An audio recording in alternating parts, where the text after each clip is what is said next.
Hi friends, అందరికీ welcome back to our channel Shanapathi's kitchen. ఈరోజు మనం వంకాయ మసాలా ఫ్రై చేసుకుంటున్నాం. ఈ కర్రీలో వంకాయని మంచి మసాలాతో ఫ్రై చేసి స్పైసీగా మంచి రుచితో చాలా టేస్టీగా ఉంటుంది. ఒక్క ముక్క తింటేనే నోట్లో నీళ్లు ఊరిపోతాయండి. స్టవ్ ఆన్ చేసుకొని కడాయి పెట్టుకోవాలి. కడాయి వేడైన తర్వాత ఒక 3 టేబుల్ స్పూన్లు ఎండు కొబ్బరి వేసి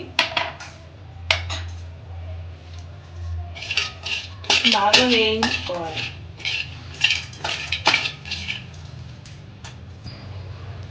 ఇలా వేగిన తర్వాత తీసి పక్కన పెట్టుకోవాలి. అదే కడాయిలో 3 టేబుల్ స్పూన్స్ పల్లీలు వేసి దోరగా వేయించుకోవాలి.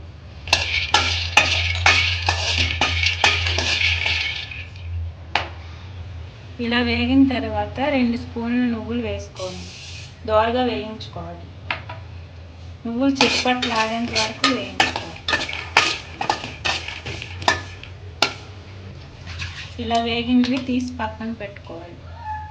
కొబ్బరి మనం పెద్ద ముక్కలు వేసుకున్నాం కాబట్టి ఇలా మిక్సీ పట్టుకోవాలండి. అలా మిక్సీ పట్టుకున్న తర్వాత పల్లీలు నువ్వులు వేయించి పెట్టుకున్నాం కదా, అవి కూడా అందులో వేసుకోవాలి. ఒక 10 రెమ్మలు వెల్లుల్లి రెమ్మలు వేసుకోవాలి. 1/2 టేబుల్ స్పూన్ జీలకర్ర వేసుకోవాలి. 2 టేబుల్ స్పూన్ల కారం వేసుకోవాలి. ఇదంతా మెత్తగా ఒకసారి మిక్సీ పట్టుకోవాలండి. ఇలాంటి వంకాయలు తీసుకొని ఒక వంకాయని 4 భాగాలుగా నేను చూపించిన విధంగా కట్ చేసుకోవాలి.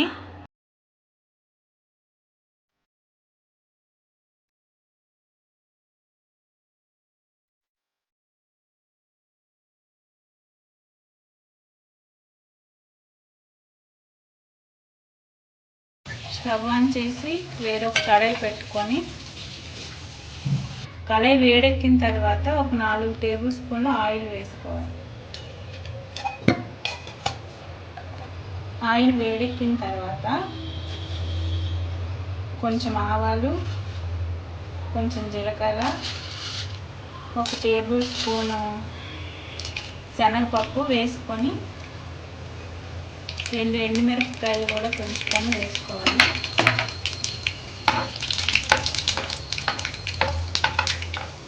అవి కొంచెం వేగిన తర్వాత ఒక పెద్ద సైజు ఉల్లిపాయ ఇలా కట్ చేసి పెట్టుకొని వేసుకోవాలి.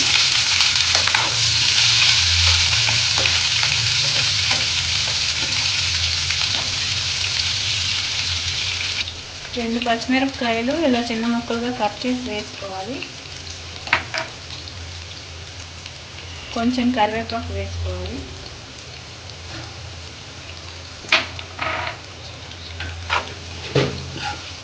అదంతా మంచిగా కలుపుకొని ఉల్లిపాయ కొంచెం ఇలా మగ్గిన తర్వాత కట్ చేసి పెట్టుకున్న వంకాయ ముక్కలను వేసుకోవాలి.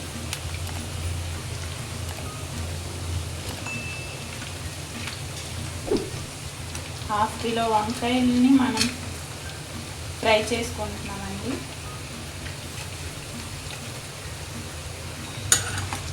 ఇదంతా ఒకసారి కలుపుకొని మీడియం ఫ్లేమ్లో ఒక 5 నిమిషాల పాటు ఫ్రై చేసుకోవాలి.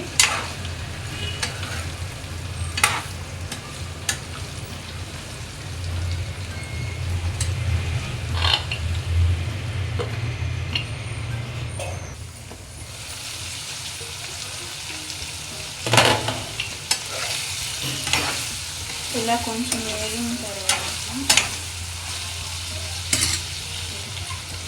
పసుపు 1/2 టేబుల్ స్పూన్ వేసుకోవాలి. ఒకసారి మొత్తం కలిసే వరకు కలుపుకోవాలండి.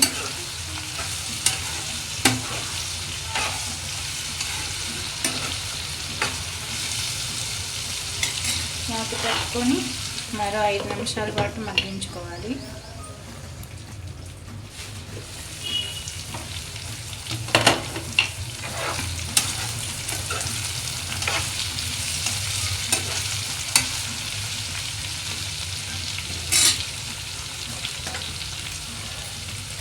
1 టేబుల్ స్పూన్ ఉప్పు వేసుకోవాలి. అది మొత్తం కలిసే వరకు కలుపుకోవాలి.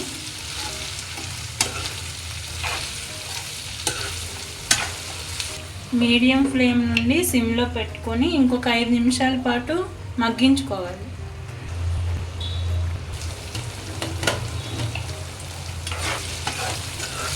ఒకసారి అంతా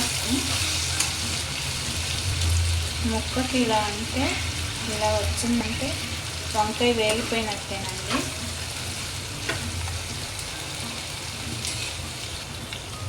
ఇప్పుడు వేయించి చేసి పెట్టుకున్న ఆ మసాలా పౌడర్ని ఇందులో వేసుకోవాలి.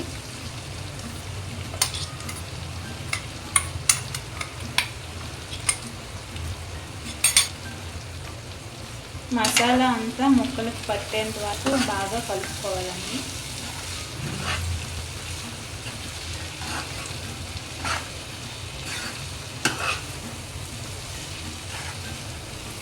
మసాలాని ఎక్కువ వేయించిన అవసరం లేదు, మనం ఆల్రెడీ వేయించాం కాబట్టి అంతా కలిసే వరకు కలుపుకుంటే సరిపోతుంది. ఇలా మసాలా అంతా కలిసిన తర్వాత కొంచెం కొత్తిమీర వేసుకోవాలండి.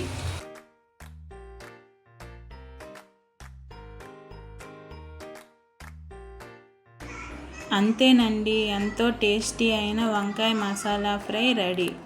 మీరు ఈ రెసిపీ మీ ఇంట్లో ట్రై చేసి మీకు ఎలా వచ్చిందో కామెంట్ చేయండి. ఒకవేళ మీకు ఈ రెసిపీ నచ్చినట్లయితే లైక్ చేయండి, షేర్ చేయండి. ఇలాంటి రెసిపీస్ ఇంకా కావాలనుకుంటే మా ఛానల్ని సబ్స్క్రైబ్ చేసుకోండి. Thanks for watching.